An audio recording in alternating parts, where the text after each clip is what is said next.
Pertama kalinya nih kita adain Panen Talk bersama aku, Deas dari Panen Plaza. Senang banget hari ini kita udah kedatangan tamu spesial, Mas Amar Abdurrahman. Gimana Mas Amar kabarnya hari ini? Baik, baik banget Om pastinya. Alhamdulillah. Makasih ya udah nyempetin hadir di acara Panen Talk perdana kali ini. Mungkin boleh dikenalin dulu Mas Amar ke pemirsa Panen. Oke, halo Plazarians, kenalin nama gue Amar Abdurrahman dan gue di sini juga sebagai co-founder dan CEO dari startup yang mirip kayak Panen Plaza, namanya Ziklus Indonesia. Nah, kalau Ziklus itu memang kami sangat berfokus di bidang waste management atau pengelolaan sampah yang bisnisnya itu di aplikasi dan juga untuk pemberdayaan kepada masyarakat. Oh gitu ya Mas ya. BTW kongres juga ya kemarin sama pemerintah Kota Surakarta, F-nya Ziklus baru aja diresmikan. Iya, betul banget. Oke. Terus kita penasaran nih Mas. Dulu awalnya kenapa kok punya pikiran untuk bikin sebuah startup di bidang sampah gitu Mas? Oke. Nah, jadi sebenarnya gue kan masih mahasiswa angkatan 2019 ya. Masih muda nih. Iya, betul. Dan kebetulan waktu itu belum 20 tahun juga gitu kan. Nah, jadi waktu itu lagi kelas kuliah, saya nanya ke dosen gitu kan. Nanya ke dosen gue tuh, kayak Bu, ada nggak sih teknologi yang bisa menghasilkan dari sampah-sampah? Itu kan kebanyakan dari plastik cuma bisa jadi mikroplastik ataupun nanoplastik. Dan itu biasanya banyak banget yang berakhir dimakan oleh hewan-hewan di air gitu kan, di perairan. Nah, dan jawaban dari si dosen tersebut adalah nggak bisa. Jadi sehebat apapun itu si teknologinya, mikroplastik itu atau nanoplastik itu memang akan menjadi suatu hal yang pasti gitu dari plastik. Jadi memang plastik itu tidak bisa terurai 100% kan. Nah, gue tuh nggak pengen sebenarnya 10 tahun, 20 tahun lagi kalau misalnya nanti udah punya anak gitu ya, udah nikah gitu. Terus misalnya belum. Misalnya lagi masak gitu kan, lagi masak, ngebuka ikannya ternyata isinya ada mikroplastiknya. Kan kita nggak pengen kayak gitu. Nah, makanya dari sekarang tuh sebenarnya gue punya kepikiran buat bikin startup yang memang fokusnya adalah di bidang persampahan supaya untuk mikroplastik dan juga nanoplastik ini bisa berkurang banget. Oke. Wah, keren banget nih ya. Terus sekarang kan lagi zamannya green economy ya kan. Terus gembar-gembornya kencang banget, kita mau shift yang tadinya dari energi fosil jadi energi yang lebih hijau. Terus kita jadi lebih concern soal recycle dan lain-lain. Kalau menurut Mas Amar sendiri gimana sih perkembangannya tentang wawasan hijau di Indonesia? Terus kira-kira bakal gimana ini nanti ke depannya? Oke, sebenarnya kalau kita ngomongin lingkup Indonesia sendiri, memang dari salah satu riset yang saya tahu terkait dengan kesadaran lingkungan, kesadaran untuk bisa lebih hidup yang berbasis lingkungan gitu ya, itu lebih banyak dari kalangan yang anak muda dibandingkan mereka-mereka yang usianya udah dewasa gitu, yang udah tua. Nah, makanya memang pada saat ini kita itu masih berbasis kepada energi fosil. Karena mau nggak mau kan Indonesia memang salah satu penghasil batu bara terbesar, kemudian juga pertambangan kita memang jaya banget kan. Tapi mau nggak mau memang di Indonesia juga kita perlu sadar terkait dengan yang namanya energi terbarukan. Dan kalau saat ini memang yang kita gunakan itu masih didominasi oleh energi-energi yang fosil gitu kan, yang tidak terbarukan. Nah, kalau dilihat dari risetnya sendiri sih kurang lebih pastinya dari anak muda itu akan membuat banyak sekali gerakan terkait dengan penyadaran lingkungan ini. Oh iya, dan harapannya juga ke depannya bakal banyak juga anak muda yang bisa ikut dengan kegiatan seperti Ziklus ya. Iya, betul banget. Terus kemudian kalau kita bahas bisnis nih Mas, kan Mas Amar ini kan bikin startup ya. Kira-kira bisnis ini apakah benar-benar bisa kita gabungkan dengan kegiatan sosial dan juga bisa benar-benar tetap untung tapi tetap juga memberikan dampak positif untuk lingkungan? Apakah ini cuma hanya hype-hype sesaat aja karena memang momennya kita sekarang sedang ada banyak sekali kampanye untuk go green Mas, atau memang ini nanti bisa sustainable sampai kedepannya bakal bisa berjalan terus? Iya, sebetulnya kalau kita ngomongin bisnis itu kan banyak banget sekarang perusahaan yang berbasis kepada 3P itu kan, yang people, planet, profit. Dan itu memang sebenarnya banyak juga kok orang-orang petinggi perusahaan yang basisnya itu nggak cuma kepada profit, tapi juga kepada people dan juga kepada planet. Nah, kalau misalnya kayak perusahaan kayak gitu, memang untuk bisa mewujudkan entah itu yang ke arah pemberdayaan masyarakat atau people-nya, kemudian juga yang kepada kelestarian lingkungan atau planetnya, itu mau nggak mau ada profit dulu. Nah biasanya memang untuk si perusahaan-perusahaan itu di dalam bisnis gitu ya, entah yang startup ataupun enterprise, itu mencari dulu gitu profitnya di mana, baru nanti dari situ akan diputar gitu kan untuk program pemberdayaan masyarakatnya agar masyarakat lebih sejahtera dan juga agar lingkungan itu bisa tetap terjaga gitu kelestariannya. Terus kalau Mas Amar sendiri ini kan sebagai co-founder startup tentunya udah banyak pengetahuan dan juga banyak teman-temannya juga dari startup lain ya. Kira-kira kalau sekarang startup lain yang juga mengusung untuk menuju go green ini udah banyak atau belum sih Mas? Dan perkembangannya kira-kira seperti apa? Oke. Nah sebenarnya tadi terlalu dibelibkan banget tuh. Nah, masa jadi, sih? terkait sama yang sekarang itu memang startup itu kebanyakan kalau sekarang ya muncul banyak banget dari teman-teman gue tuh yang fokusnya kepada bidang financial, kemudian juga ke industri kreatif dan juga kepada lingkungan. Jadi kayak 3 sektor ini tuh yang sekarang lagi hype banget tuh di bidang bagi anak muda gitu sekarang. Karena ya tadi anak muda itu makin sadar kita tuh perlu gitu kan yang namanya menjaga kelestarian lingkungan. Karena lingkungan ini kalau misalnya kelestariannya udah nggak terjaga, mau nggak mau kan berarti nanti akan ada kesehatan yang terganggu, terus juga akan ada masyarakat yang mungkin dalam mata pencahariannya akan terganggu gitu kan. Apalagi kan banyak bencana tuh gara-gara masalah lingkungan. Nah memang sekarang tuh lagi banyak banget juga sih kayak teman-teman mahasiswa yang bikinnya startup di bidang lingkungan gitu. Semoga makin banyak lagi mahasiswa keren yang bisa terjun di bidang ini juga ya. Terus kalau di Ziklus ini kan tadi kan mau membuat sebuah alternatif solusi dari masalah sampah yang menggunung dan lain sebagainya. Memang kalau di Indonesia ini penanganan sampahnya sekarang seperti apa sih Mas? Yang Mas Amar tahu? Kalau di Indonesia sendiri sebetulnya di tahun 2020 itu sampah satu tahunnya dari 275 kabupaten dan kota itu ada 33 juta ton. Nah berarti secara nggak langsung dalam satu hari itu dari seluruh Indonesia tuh akan terkumpul sekitar 200.000 ton kan. Nah kalau kita misalnya melihat kota Solo nih itu dalam satu harinya bisa terkumpul 290 ton sampah. Nah itu kan banyak banget ya. Banyak banget itu. Iya betul banget. Nah dari jumlah sampah yang banyak banget tersebut itu kalau pada saat ini pengelolaan sampah di Indonesia itu masih secara konvensional. Nah karena asalku dari Banten gitu kan, pengelolaan sampah di Banten itu sesimpel kita kumpulin sampah. Kumpulin sampah kan kita biasanya kalau di perkantoran sekolah ada sampah warna hijau, warna merah gitu kan. Benar, organik ya. Tapi kan pada kenyataannya pas sudah diangkut disamain gitu kan, disamain terus nanti dari truknya itu semuanya diangkut ke tempat pembuangan air sampah. Nah pada saat ini tuh paradigma ataupun untuk pengelolaan sampah di Indonesia masih kayak gitu, masih ditumpuk di TPA. Nah memang tapi di tahun ini itu dari Jawa Barat sendiri sih ada sekitar 5 pembangkit listrik tenaga sampah dan di Solo juga mau ada itu, dan nantinya kan harapannya dari situ sampah-sampah itu bisa diubah jadi energi begitu. Terus kalau soal sampah tadi Mas, kita spesifiknya ke food waste and loss ya. Kalau misalnya sampah-sampah tadi kan banyak sekali yang dari makanan tuh Mas. Kira-kira kalau makanan-makanan yang dibuang secara mubazir tanpa diolah lagi ini kira-kira nanti bisa dampaknya seperti apa Mas? Sebenarnya memang di Indonesia itu sampah paling banyak tadi kan ada 33 juta ton per tahun. Nah dari itu kan 100%. Nah dari situ memang jumlah sampah terbesar menurut komposisinya itu sampah makanan. Dan itu jumlahnya 27%. Nah dari sampah makanan jumlah yang kedua itu ada sampah plastik. Nah jadi memang walaupun mungkin kita melihatnya sampah plastik, sampah anorganik paling banyak gitu kan, tapi ternyata enggak. Nah sampah makanan itu paling banyak, dia presentasinya menyumbang 27% dan plastik sendiri menyumbang 16%. Nah dan kalau misal kita lihat dari sumbernya sendiri, sumber sampah terbesar di Indonesia itu dari rumah tangga yang pertama, dan itu menyumbang sekitar 40%.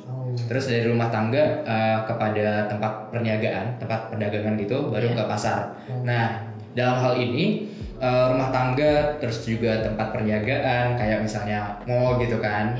Nah terus juga kalau misalnya kita ngomongin pasar tradisional, pasar swalayan, itu ketiganya itu menyumbang sampah makanan yang besar. Nah sebenarnya kan sampah makanan itu kita sebutnya food wastage. Nah dari situ nanti terbagi lagi jadi dua, ada food loss and food waste. Nah apa tuh Mas? Kalau food loss itu dia sampah-sampah yang belum sampai ke tangan konsumen tapi udah menjadi sampah. Tapi ini bentuknya makanan ya. Kayak misalnya petani. Petani misalnya dia udah panen, tapi ternyata harga di pasarannya rendah gitu. Itu biasanya dari petani kan bakal ngebuang sampahnya gitu. Ngebuang si hasil taninya gitu kan. Nah, itu food loss. Atau misalnya ada gagal panen, nah itu juga food loss. Nah, selain itu sampah-sampah yang udah sampai ke tangan konsumen itu akan menjadi food waste kan. Nah, karena dia sebenarnya makanannya ini layak untuk dikonsumsi. Benar. Tapi ternyata karena kita terlalu konsumtif atau bagaimana dia menjadi sampah begitu kan. Nah, dari food loss dan juga food waste ini sebenarnya Indonesia itu menjadi negara kedua terbesar penyumbang food waste terbesar di dunia setelah Arab Saudi. Nah, Indonesia sendiri itu sebenarnya sampah makanan paling banyak itu yang kalau misalnya dibuang dengan kertas nasinya gitu. Nah, misalnya kita lagi hajatan gitu kan, pakai kertas nasi ya dibuang kan. Nah, karena kertas nasi ini atau kertas minyak itu dia benar-benar nggak bisa didaur ulang. Dan dia bahkan lebih bahaya daripada plastik biasa gitu kan. Karena plastik biasa kan masih bisa didaur ulang. Nah, food waste dan juga food loss ini dia tuh dampaknya secara nggak langsung akan menghasilkan gas metana dan juga gas karbon dioksida. Nah, global warming itu. Iya, betul banget. Nah, kalau misalnya karbon dioksida mungkin memang dia kan cukup natural, jadi nggak terlalu mempercepat yang namanya global warming atau pemanasan global atau climate change gitu kan. Cuma kalau misalnya yang namanya gas metana, iya itu paling banyak banget yang bisa mengikis karbon gitu.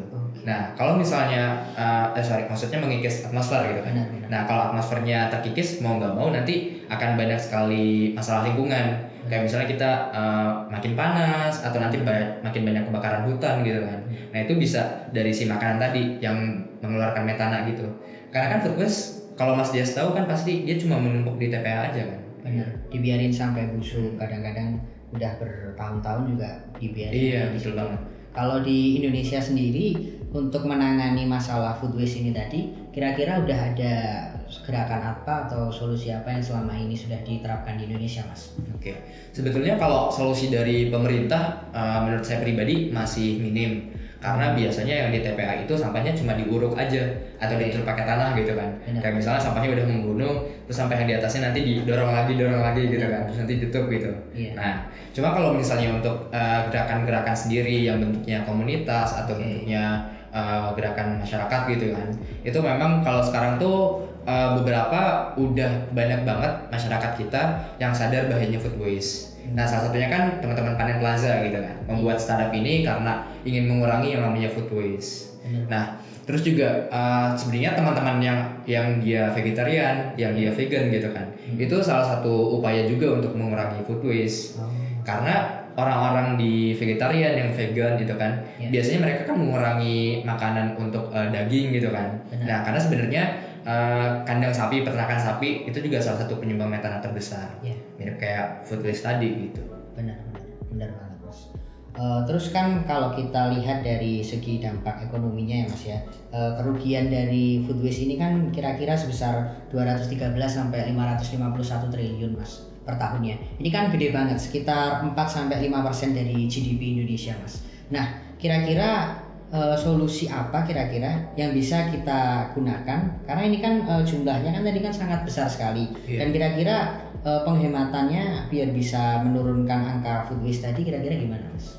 Kalau sekarang sih yang paling aku soroti itu terkait dengan gerakan yang apa sih, habiskan makananmu gitu kan. Atau misalnya yang dia itu gerakannya kalau bisa beli makanan secukupnya gitu kan. Nah, jadi memang sebenarnya yang paling ngaruh itu adalah gerakan-gerakan atau misalnya suatu inisiasi yang dibuat di kita-kita aja gitu. Maksudnya di skala mikro dulu. Kayak misalnya nih kita paham bahayanya food waste. Nah, secara nggak langsung sebenarnya kita perlu untuk menyebarkan pengetahuan ini kepada teman-teman terdekat kita, kepada keluarga gitu kan, kepada mungkin teman-teman di kampus, di organisasi sendiri kayak gitu. Oke. Jadi karena dari kecil inilah nanti yang akan bisa membesar untuk bisa mempengaruhi yang lain juga ya. Jadi kita bareng gerakan ini jadi gerakan masyarakat yang luas. Terus kalau misalnya untuk sekarang nih, Mas, kira-kira saran apa yang bisa Mas Amar berikan khususnya untuk anak-anak muda juga atau mungkin juga untuk teman-teman dari startup untuk bisa membantu menyukseskan food waste ini gimana biar bisa berkurang tuh gimana Mas kira-kira? Kalau menurutku pribadi terkait dengan yang namanya persampahan, kalau kita ngomongin ini kan udah otomatis food waste gitu kan, persampahan di bidang sisa makanan gitu.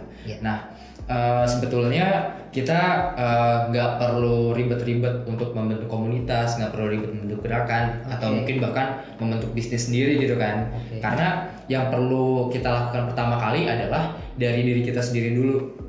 Nah, kalau misal kita pribadi udah paham bahayanya food waste ini, dia bisa mengurangi yang namanya ozon tadi gitu kan, atmosfer, terus dia juga mungkin akan ada dampaknya kepada kesejahteraan di masyarakat, atau misalnya dia lingkungan yang jauh lebih kotor gitu. Nah, karena kita sadar terkait dengan berbagai permasalahan tadi akibat food waste yang kita hasilkan, sesimpel kayak kita makan tapi nggak dihabisin. Nah, itu juga bisa menjadi salah satu food waste kan. Makanya yang bisa aku sarankan adalah supaya kita semua nih, mulai dari saya terus juga dari Mas Deas gitu kan, dan juga teman-teman Plazarian semua, itu adalah pastinya mulai dari diri sendiri dulu, dicoba dulu untuk diterapkan di diri sendiri dulu gitu. Nah, kalau misalnya dari dirinya itu udah terbiasa, mulai dari yang kecil dulu, terus juga nanti secara konsisten terus menerus bisa menghabiskan makanan, terus juga menghemat bahan makanan dan tidak menyia-nyiakan makanan, membuang makanan yang mubazir gitu kan. Itu mau nggak mau dan secara nggak langsung juga nanti orang lain tuh kan akan melihat habit kita gitu. Nah, dari situ orang lain mungkin akan banyak yang kepo kayak Mar, ini apaan sih lo bikin gerakan misalnya apa gitu, atau misalnya nih gue bikin instastory gitu terkait dengan food waste ini, kayak apa yang harus dilakuin gitu. Nah, dari situ aja nanti bakal ada orang-orang yang kepo, dari situ aja bakal banyak orang-orang yang nantinya bakal lebih menerapkan lagi gitu terkait dengan bagaimana kita bisa mengurangi food waste dari tingkat yang mikro supaya nantinya kita secara konsisten terapkan dan nanti bisa menyebar gitu. Keren banget solusi dari Mas Amar ini ya. Jadi teman-teman Plazarians dengerin tuh ya, mulai dari diri kita sendiri. Oke, nggak kerasa udah hampir 20 menit kita ditemenin sama Mas Amar. Mas Amar mungkin bisa kasih closing statement buat teman-teman Plazarians biar kita bisa terus terinspirasi dan kita juga lebih menghargai hidup ini, khususnya tadi biar bisa tidak menyia-nyiakan makanan ya Mas ya. Kalau dari gue pribadi sih closing statementnya terkait dengan ini aja, bahwa pada saat ini tuh krisis lingkungan makin banyak. Nah, sebetulnya manusia itu membuat climate change lebih cepat 1000 kali daripada yang seharusnya. Sebetulnya climate change atau perubahan iklim itu adalah sesuatu yang pasti terjadi. Walaupun gak ada manusia gitu kan, walaupun gak ada teknologi seperti saat ini. Tapi segala hal yang kita lakukan, manusia itu menyumbang faktor sampai 1000 kali lebih cepat tadi untuk climate change. Nah, ya memang kita tidak bisa menghindari penggunaan yang namanya gadget, menghindari yang namanya penggunaan internet sampai kayak misalnya listrik gitu kan, yang memang mau nggak mau itu tuh mengeksploitasi alam. Dan saya pribadi juga kan pakai gadget, pakai listrik dan lain-lainnya. Iya betul. Nah, memang segala hal yang kita gunakan itu akan ada dampak buruknya kepada lingkungan. Tapi kita juga memiliki opsi agar lebih sadar bahwa yang namanya menjaga kelestarian lingkungan itu adalah suatu hal yang pastinya harus kita lakukan secara keseluruhan gitu kan.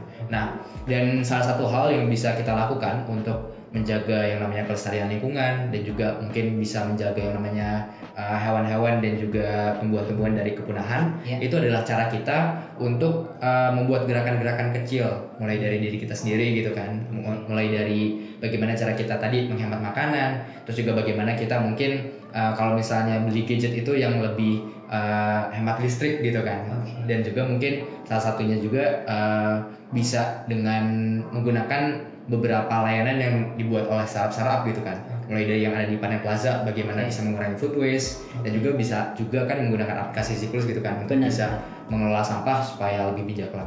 Oke, thank you, keren banget tadi ya. Jadi kita yang bisa kita dapatkan tadi dari closing statementnya Mas Amar tadi ya, meskipun kita tidak mungkin bisa mengurangi 100%, kita nggak menggunakan tadi listrik dan lain-lain, tapi kita tetap bisa melakukan upaya-upaya kecil untuk bisa mencegah terjadinya itu lebih cepat lagi. Jadi kita bisa memperlambat climate change. Terus tadi juga kita harus mulai dari diri kita sendiri dulu, karena setelah itu barulah kita bisa ikut mengajak orang lain. Thank you banget ya Mas Amar ya hari ini. Terus teman-teman Plazarians, jangan lupa nanti kita akan hadirkan pembicara-pembicara lain yang tentunya inspiratif juga, sehingga kita bisa dapat terus insight yang banyak ya. Thank you banget Mas Amar, terima kasih atas waktunya. Dadah Plazarians.